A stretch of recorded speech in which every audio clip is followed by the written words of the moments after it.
Terima kasih mohon izin yang mulia, kami lanjutkan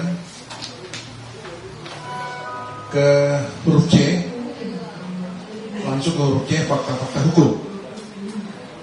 Kami mengambil saja nomor 9 dan 10, yang lain yang dibacakan.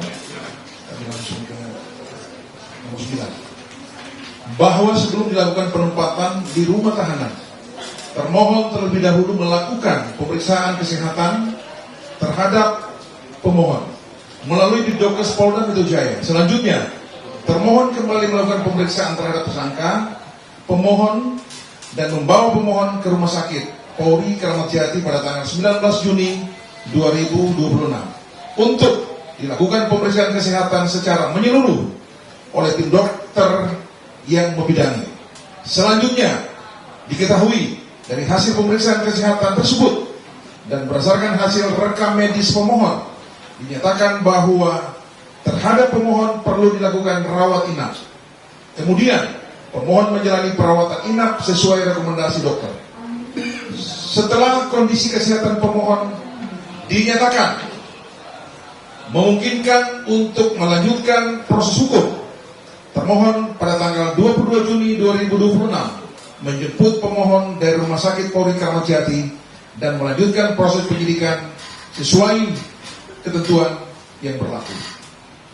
Bahwa setelah seluruh persyaratan administrasi penyidikan, tersangka dan barang bukti dinyatakan siap, maka pada tanggal 22 Juni 2026 termohon menyerahkan tanggung jawab atas tersangka beserta barang bukti kepada penuntut umum atau tahap kedua sebagaimana diperintahkan dalam pasal 8 ayat 3 huruf B Undang-Undang Nomor 8 Tahun 1981 tentang hukum acara pidana.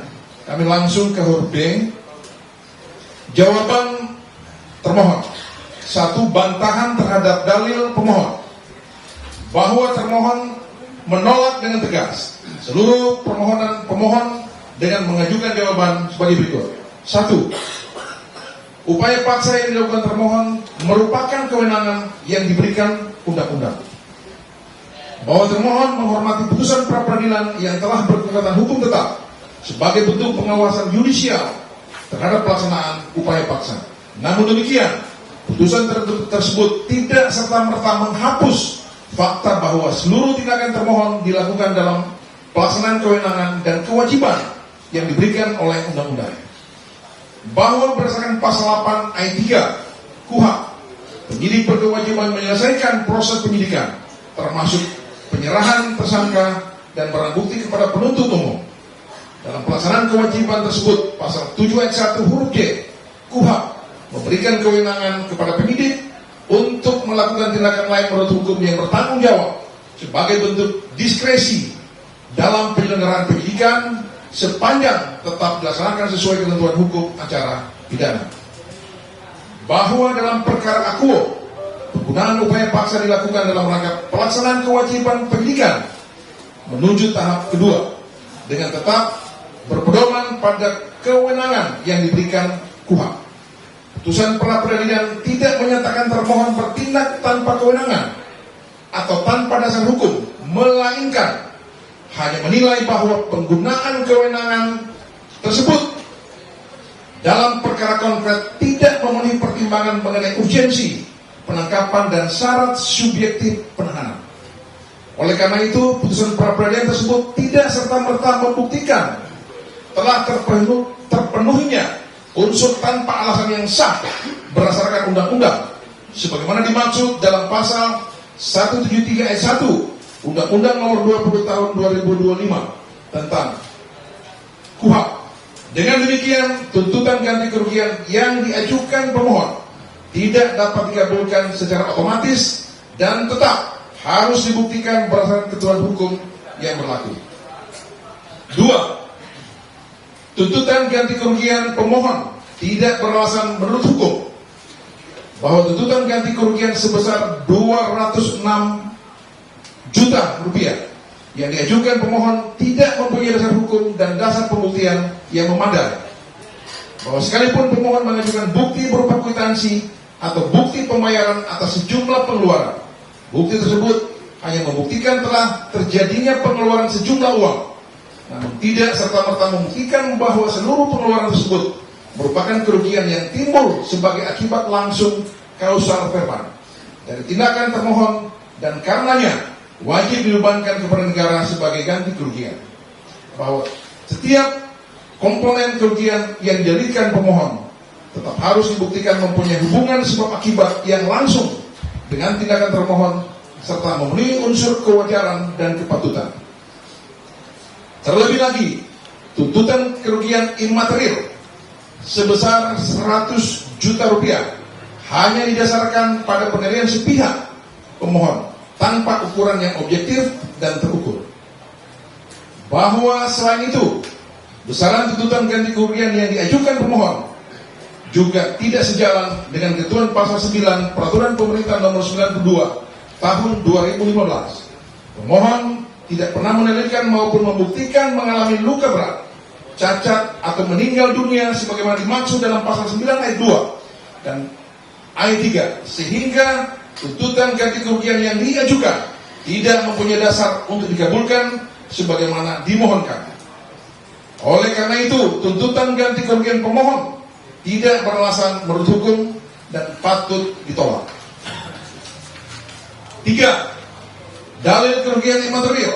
Pemohon tidak mempunyai dasar hukum dan pembuktian yang memadai bahwa dalil pemohon mengenai adanya serangan terhadap kehormatan, beban psikologis, rasa cemas, stigma sosial, maupun kerusakan reputasi akibat pemberitaan media pada hakikatnya hanya merupakan orang yang sepihak yang belum membuktikan bahwa seluruh keadaan tersebut merupakan akibat langsung atau kausal verbal dan tindakan termohon yang dipermasalahkan dalam perkara akuo. Bahwa tekanan psikologis, perhatian publik maupun pemberitaan media tidak semata-mata dapat dibebankan sebagai akibat hukum dari tindakan termohon.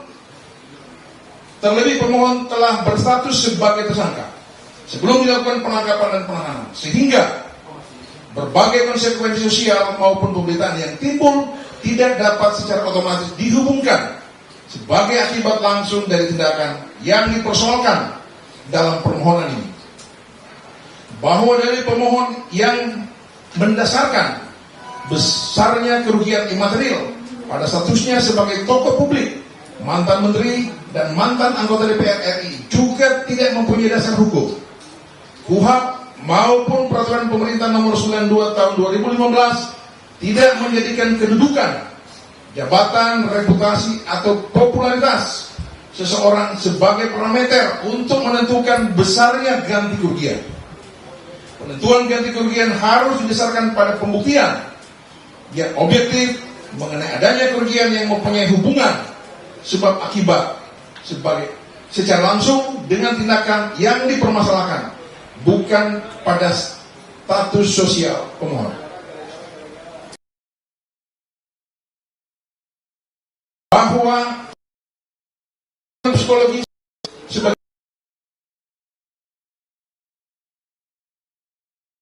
maupun pembuktian menunjukkan bahwa gangguan tersebut secara langsung ditimbulkan.